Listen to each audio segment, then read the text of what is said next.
It was a boring day before the vacation began. I was chilling at my college dorm, listening to some music while eating hot Cheetos and scrolling through my social media feed. Suddenly, as I was scrolling, I got a call from an unknown number. Who can it be? I thought and picked it up. "Hi, Clarice. This is Special Agent Dupin from the FBI," the person said as soon as I picked up the phone. But before we move on, like this video, hit that subscribe button, and activate the notification bell, and you will get a big house in the future. Trust me, it works.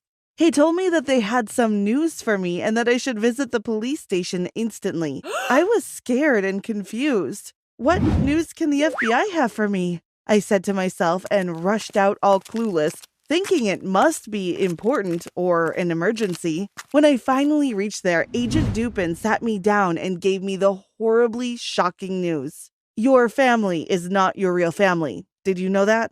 He asked me. "No," I replied, all shocked, but not that surprised. They had always treated me like an outsider, and finally I understood why.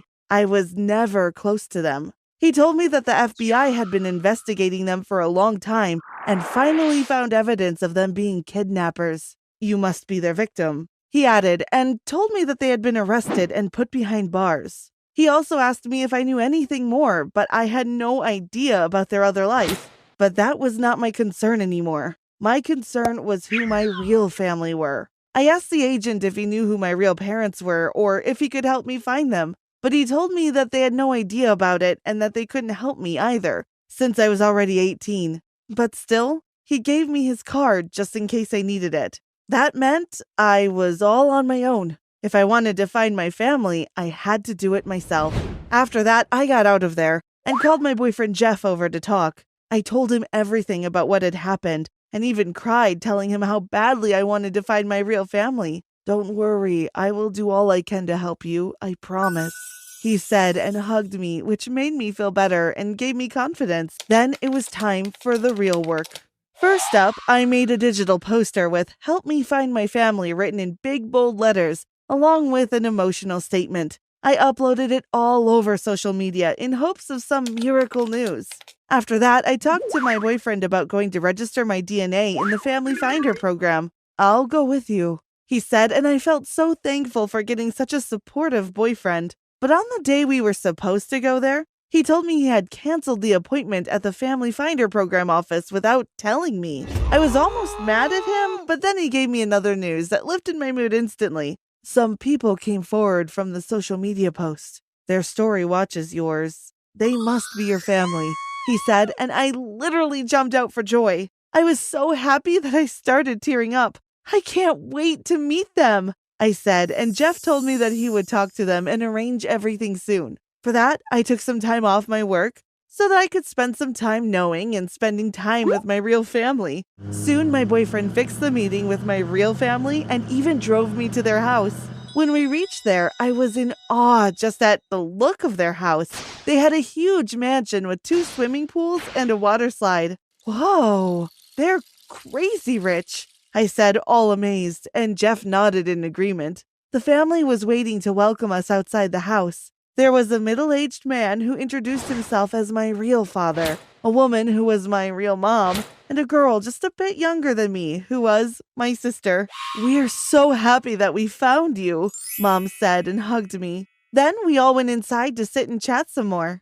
They were super friendly people, as it seemed, and very humble despite all their wealth. "Laura, why don't you go and give Clarice a tour of the house?" Dad said after we were done catching up on our lives. "Sure, Dad. Come with me, sis," she said, so I stood up to go with her, leaving Jeff with my real parents. First, we went outside to see the pools and the garden. It was so beautiful out there that I even made Laura take some pictures of me there to post on social media. After that, we went around the house to see all the rooms, and everything there just screamed luxury.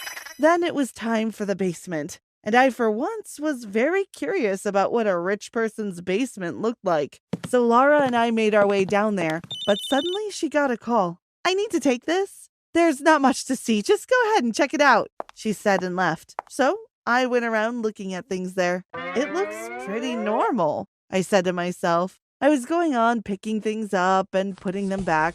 Suddenly, as I was drawing out what seemed like a family album from an old shelf, a mysterious videotape fell out.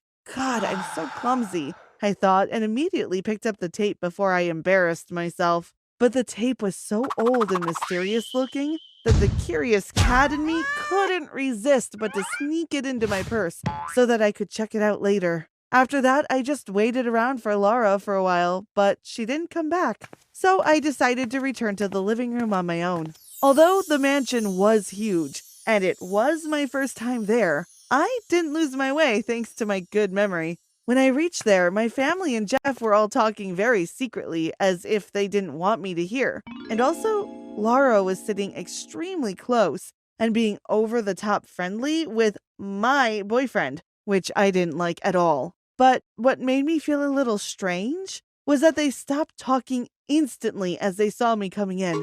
It went all silent for a while, and they looked at each other awkwardly. To break the silence, my dad started laughing unusually and very loudly. That's crazy strange, I thought. What were you all talking about? I asked. Oh, we were just planning your welcome surprise, but I guess we shouldn't keep it from you, he replied. He also told me that they planned to take me on a vacation to Nepal to see Mount Everest over a flight. Then my mom added that it was a way of them showing their love to me. I felt a little odd and sick in my guts about the idea, because despite the fact that we were a real family, I had just met them. They were still strangers. And second, we were going far off to a foreign land, which was no joke. But then Jeff told me he was coming along as well. So all my worries went out of the window just like that. I agreed to go on that vacation with them because, with Jeff, I felt safe. After that, I lived there for a few days before we went on vacation. They were very friendly with me to the point that made me cringe. But I just thought of it as them trying to bond with me. Soon the day of the departure arrived, and we went off on their private jet for our bonding and my welcome vacation. Luxurious, right? But no matter how luxurious, the flight was still very draining. So when we finally landed and reached our hotel, I was super exhausted. Because of that, the first thing I wanted to do was take a long and relaxing nap. I told that to my family and they agreed to it. Then, without even unpacking my luggage, I went directly to bed while Jeff did the unpacking for me. I was just about to fall asleep, but was instantly woken up by the room door opening and then closing. I sat up on my bed and looked around to find that Jeff had left the room. He must have gone out for food, I thought, and tried going back to sleep for a while, but I couldn't. Suddenly, my eyes went to the videotape player in the hotel room. That gave me an idea.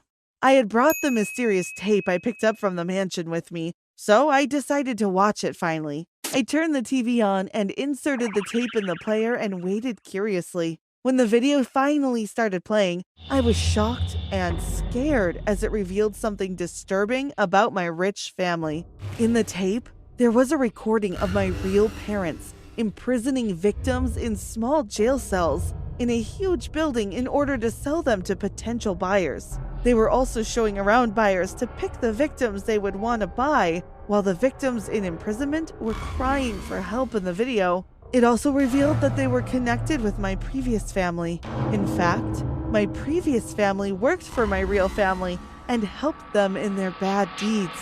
The most disturbing fact was that the people claiming to be my real family were the leaders of the bad people, and I was just a victim. I was adopted by the people claiming to be my real family just to sell later. But my previous family got into a business feud with them, so they snatched me from the leaders and raised me just for revenge.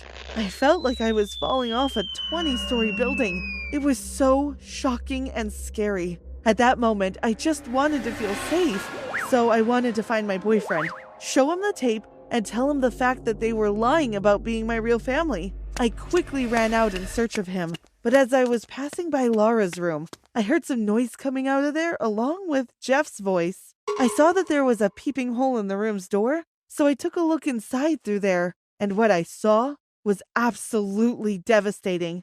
It was a gathering of all the family members of that horrible family, and my boyfriend was one of them. It was good that we hired you early on to lure that girl to us. You did a good job, the man that claimed to be my real dad said as he handed him a bunch of cash. "No problem, sir. I just wanted to be rich, and to be honest, Laura's way more attractive than that girl," Jeff replied. I was literally heartbroken after hearing that, and tears started rolling down my cheek while they were all laughing inside. But I pushed my emotions aside quickly and listened to their plan even more carefully.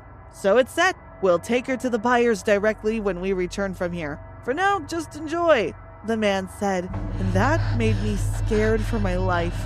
I lost control of my feet because of the fear and fell towards the door, which made a loud noise. "Oh no, they must have heard that," I thought, and quickly ran towards my room and locked my door behind me. I started worrying if they had found out that I was the one eavesdropping on them. More than that, I started worrying about how I was going to escape from their horrible plan for me. Do I run now? Or do I run tomorrow? Or do I call Special Agent Dupin? I thought and sat there wondering what I should do. What do you think I should do? Should I run away in a foreign land I don't know? Or should I inform the FBI?